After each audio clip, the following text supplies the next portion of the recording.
ఈ వీడియోలో మనము ఒక విలన్ గురించి మాట్లాడుకోవాలి. ఇతను ఎవరు అంటే పీటర్ నావరో. మరి హీరో ఎవరండి అంటే జాన్ బోల్టన్. వీళ్ళ ఇద్దరి మధ్య అమెరికాలో ఒక కోల్డ్ వార్ జరుగుతుంది అని చెప్పాలి. అంటే ఇప్పుడు పీటర్ నావరోని చూశారో అనుకోండి, ఇతను పూర్తిగా భారత్ను ద్వేషించే వ్యక్తి. కాబట్టే ఇతని వైట్ హౌస్లో మీకు అడ్వైజర్గా పెట్టుకున్నారు. ఇతను ఏమంటాడు, ఈ భారతీయులు చాలా చాలా అరగెంట్గా ఉంటారు, చెప్పిన మాట వినరు. ఇది నిజమా అంటే అమెరికాలో ఉండే ఎన్ఆర్ఐస్ని మీరు అడగండి. వాళ్ళు ఎంత వినయముగా ఎంత విధేయతతో తమ పనులు చేస్తూ ఉంటారో అందరికీ తెలుసు. ప్రపంచ స్థాయిలో మనం ఎంత లాయల్గా ఉంటాము అనేది ఎవ్రీబడి నోస్. అయినా కూడా మనము అరగెంట్ అని అంటాడు. అలాగే ఈ బ్రాహ్మల కోసరమే రష్యన్ ఆయిల్స్ వీళ్ళు కొంటున్నారు. ఎవరండి ఈ బ్రాహ్మిన్స్? ఇప్పుడు ఈ ఆయిల్ ఫీల్డ్లో ఉండే బ్రాహ్మిన్స్ ఉన్నారా అంటే ఇప్పుడు మీరు చూసారనుకోండి, ఇతని ఉద్దేశము వెజిటేరియన్స్. ఇప్పుడు ముఖేష్ అంబానీ ఇతను ఒక మార్వాడి కమ్యూనిటీకి చెందిన వ్యక్తి, కానీ ఒక వెజిటేరియన్. అలాగే గౌతమ్ అదానీ, సో ఇతను కూడా ఆయిల్స్లో ఉన్నాడు కదా, సో ఇతను కూడా మీకు ఒక వెజిటేరియన్. సో వీళ్ళందరినీ కలిపి బ్రాహ్మిన్స్. వీళ్ళ కోసరమే ఇవాళ ఈ మోదీ ప్రభుత్వము ఆయిల్స్ కొంటున్నారు. అంటే భారత్ని ఈ జాతి మతము కులము ఈ పేరు మీద విడగొట్టాలి. ఏంటండి ఇంతలాంటి ద్వేషము ఏమిటి అంటే విలన్, అంతే కదా. సో విలన్ యొక్క ఆలోచనలకి లాజిక్స్ ఉండవు. ఇతనికి భారత్ అంటే ఇష్టము లేదు, మన ఎదుగుదలను పూర్తిగా ఇతను వ్యతిరేకిస్తున్నాడు. ఇది ఎందుకు ఇలా చెప్తున్నానంటే, పోయిన ఆగస్ట్ ఈ ఫిగర్స్ను చూశారనుకోండి, 2.9 బిలియన్ యూరోస్ అండి. ఏది రష్యన్ ఆయిల్స్ మనము కొనింది ఎంత? 2.9 బిలియన్ యూరోస్. అంటే ఆల్మోస్ట్ చైనాకు దరిదాపుల్లోకి వచ్చేసాం. సో ప్రాబబ్లీ సెప్టెంబర్ అన్నప్పుడు మనం చైనాను ఓడించేస్తాం. అంటే రష్యన్ ఆయిల్స్ కొనడంలో భారత్ నంబర్ 1 పొజిషన్లో ఉంటుంది. చైనా వాడు 3.1 బిలియన్ యూరోస్, అంటే చాలా చాలా దగ్గరలో ఉన్నాం. సెప్టెంబర్లో ఇది పూర్తి అయిపోతుంది. ఇంతలాగా అంటే ఇంత భయంకరంగా రష్యన్ ఆయిల్స్ కొనడం ఏంటి? ఇది పీటర్ నావరో తట్టుకోలేకపోతున్నాడు. మరి డిఫెన్స్కి ఎవరు అంటే జాన్ బోల్టన్. ఇతను అసలు ఈ పీటర్ నావరో అనబడే వ్యక్తి ఒక మూర్ఖుడు.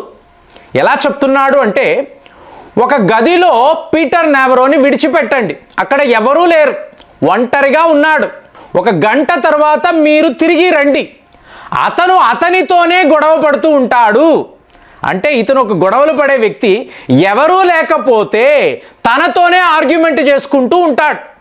అలాంటి వ్యక్తిని వీళ్ళు వైట్ హౌస్లో మీకు ఇలాగా అడ్వైజర్గా పెట్టారు అనుకోండి, ఎంత దారుణం. ఇప్పుడు నేను ఉన్నప్పుడు ఈయన ఎవరండి? Former America national security adviser, చాలా పెద్ద వ్యక్తి జాన్ బోల్టన్.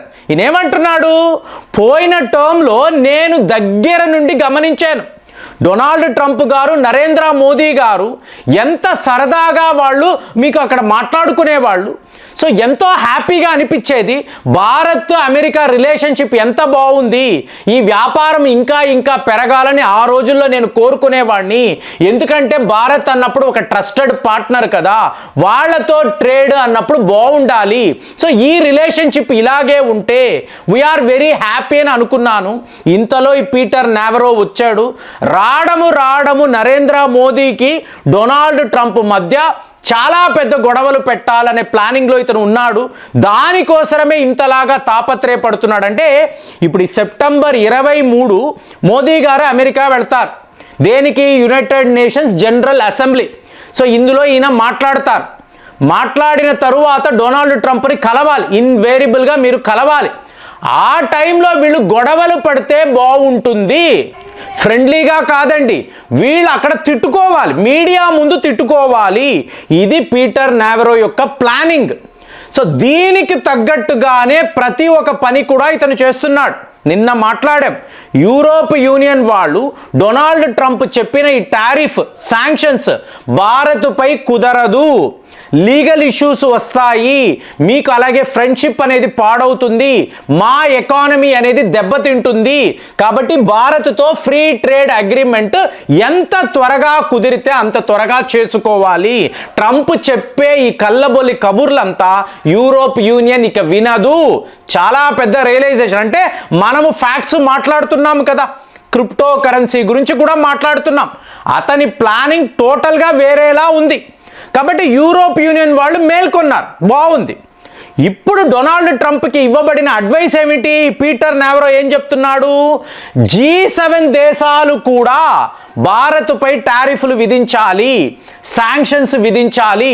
ఇది ఎంత త్వరగా చేస్తే అంత మంచిది. అదేంటి, ఒకవైపేమో భారత్తో స్నేహము, ట్రేడ్ అగ్రిమెంట్ అంటున్నారు, ఇంకొక వైపు ప్రతి ఒక్క దేశము దగ్గరికి వెళ్ళి వాళ్ళపై శాంక్షన్స్ విధించండి. ఇప్పుడు G7 దేశాలు కూడా, మీకు గుర్తుందో లేదో, ఆ రోజుల్లో వీళ్ళు ప్రైస్ క్యాప్ అని అన్నారు. $60 per barrel అని చెప్పి ఒక ప్రైస్ క్యాప్ని పెట్టారు. సో ఒళ్ళు మండిన రష్యా వాళ్ళు $60 ఏంటి, 50K ఇస్తాం, కుదిరితే 45K పర్ బ్యారెల్ మేము భారత్కి ఇస్తామని చెప్పి పుతిన్ గారు ఛాలెంజ్ చేశారు. సో ఇవాళ వరకు కూడా ఈ డిస్కౌంటెడ్ ఆయిల్స్ అనేవి భారత్లోకి వస్తూనే రావడము కాదండి, ఈ టారిఫ్స్ విధించిన తరువాత మనము రెండింతలో ఆయిల్స్ కొనే పరిస్థితిలో ఉన్నాం.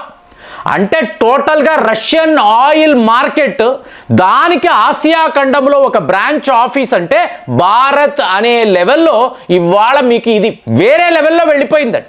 సెప్టెంబర్ నెల మనకు డేటా వస్తుంది, ఖచ్చితంగా చైనా వాడిని మించి భారత్ రష్యన్ ఆయిల్స్ కొని ఉంటుంది, ఇదైతే నేను చెప్పగలను. అలాంటప్పుడు ఇప్పుడు G7 నేషన్స్ అడుక్కు తింటున్నారండి. మీరు ఒక కెనడా చూడండి, యూకే, ఫ్రాన్స్, ఇలాంటి దేశాల పరిస్థితి చూడండి. వాళ్ళు మీకు లోకల్గా అంటే వాళ్ళ దేశాలలోనే మీకు ఎన్నో నిరసనలు, పెద్ద పెద్ద గొడవలు. మనకు అసలు యుద్ధాలే వద్దు, రష్యా వాళ్ళు యుక్రెయిన్ వాళ్ళు అక్కడ గొడవ పడుతూ ఉంటే మనకు ఏంటి సంబంధం? మనము ఎందుకు ఈ నాటోలో ఉండి ఇలాగ రష్యా మీద యుద్ధము చేయడం? వద్దని ప్రజలు ఇవాళ అంటే చూడండి, మెల్లమెల్లగా ప్రపంచ దేశాలలో ఈ మార్పులు, ప్రజలలో వచ్చిన మార్పులు, ఇదే నేను మాట్లాడుతున్నా. ఎప్పుడైతే ప్రజలు తిరగబడతారో ఆటోమేటిక్గా ప్రభుత్వాలు దారిలోకి వస్తారు. అమెరికాలో డొనాల్డ్ ట్రంప్ యొక్క ఈ ఆలోచన, ప్రతి ఒక్క దేశము భారత్పై టారిఫ్ విధించాలి అంటే ఇవాళ ప్రజలు అడుగుతున్నారు ఎందుకు విధించాలి. ఇప్పుడు జాన్ బోల్టన్ లాంటి వాళ్ళు ఓపెన్గా మీడియా ముందుకు వచ్చి భారత్ పైన ఇలాంటి టారిఫ్స్ అనేది అన్జస్టిఫైడ్, ఇది ఇల్లీగల్, ఇలాంటిది చెయ్యనే కూడదు, కావాలంటే మీరు అందరూ కోర్టుకు వెళ్ళండి అంటే కోర్టులో ఇవాళ కేసు జరుగుతుంది. అయినా కూడా మీరు చూసారో అనుకోండి, డీప్ స్టేట్ పాలిటిక్స్. నాకు బిగినింగ్ నుంచి వచ్చిన డౌట్ ఏంటంటే, డొనాల్డ్ ట్రంప్ ఇంత తిక్కగా వ్యవహరిస్తున్నప్పుడు ఎందుకు మీకు డీప్ స్టేట్ వాళ్ళు ఇతన్ని విడిచిపెట్టారు? వాళ్ళకి ఫైనల్గా వ్యాపారమే కదండి, వాళ్ళకి ఫెడరల్ బ్యాంకింగ్ సిస్టమే కదా. ఎందుకు విడిచిపెట్టారంటే ఇతను చాలా సాలిడ్గా వీళ్ళని కన్విన్స్ చేసేసాడు. ఎలా చేశాడు? మనకు ఇక డాలరే అక్కర్లేదు, క్రిప్టో కరెన్సీ ద్వారా మన అప్పులు తీర్చుకుందాము. ఓహో, ఇదేదో చాలా బాగుంది. ఎందుకు? అమెరికాలో లూటింగ్ అనేది అయిపోయిందండి. మీరు వ్యాక్సిన్స్ నుంచి, ఈ కరోనా నుంచి ఇవాళ యుద్ధాల వరకు చూసారు అనుకోండి, డీప్ స్టేట్ కంపెనీస్, ఈ మిలిటరీ కాంప్లెక్స్ అంటాం, వాళ్ళు టోటల్గా మీకు ఈ ప్రపంచాన్ని లూట్ చేసేసారు, పూర్తిగా లూట్ చేసేసారు. ఒక్క భారత్ మాత్రమే ఇందులో నుంచి ఎస్కేప్ అయ్యి ఉంది ఇవాళ వరకు. అందుకే జీడిపి రోజు రోజుకి పెరుగుతుంది. ఇది వీళ్ళు సహించడం లేదు. ఇప్పుడు మీరు చూసారు అనుకోండి, మీకు లాక్హీడ్ మార్టిన్ అనండి, బోయింగ్ వాళ్ళు అనండి, ప్రపంచ స్థాయిలో యుద్ధాలు అని చెప్పి వాళ్ళ విమానాలు, మిజైళ్ళు అంతా అమ్మేసుకున్నారండి. అలాగే ఫార్మా కంపెనీలు అన్నారనుకోండి, జాన్సన్ నుంచి ఫైజర్ వరకు చూసారు అనుకోండి, వ్యాక్సిన్స్ పేరు మీద, కరోనా మందుల పేరు మీద టోటల్గా ప్రపంచంలో ఎంత అమ్ముకోవాలో వాళ్ళు అమ్ముకున్నారు. సో ఇందులో భారత్ యొక్క రోల్ అన్నారు అనుకోండి, వీళ్ళకు పూర్తిగా వ్యతిరేకంగా మనం పనిచేస్తున్నాము, ఇదే వీళ్ళకి నచ్చడము లేదు. సో పీటర్ నావరో అనబడే ఈ వ్యక్తి ఈ డీప్ స్టేట్లో భాగమే కాబట్టే ఇతను భారత్ని టార్గెట్ చేస్తున్నాడు. మరి ఈ గేమ్లో మరి మోదీ గారు డొనాల్డ్ ట్రంప్ని కలిసినప్పుడు వీళ్ళ మధ్య గొడవలు ఉంటాయా, లేదా ఏమైనా ట్విస్ట్ ఆఫ్ ద టేల్ మీకు అనిపిస్తుందా? ఎలా ఉంటుంది పరిస్థితి? ఒక్కసారి ఆలోచించి కామెంట్స్లో రాయండి. మళ్ళీ వచ్చే వీడియోలో కలుద్దాం. జై హింద్.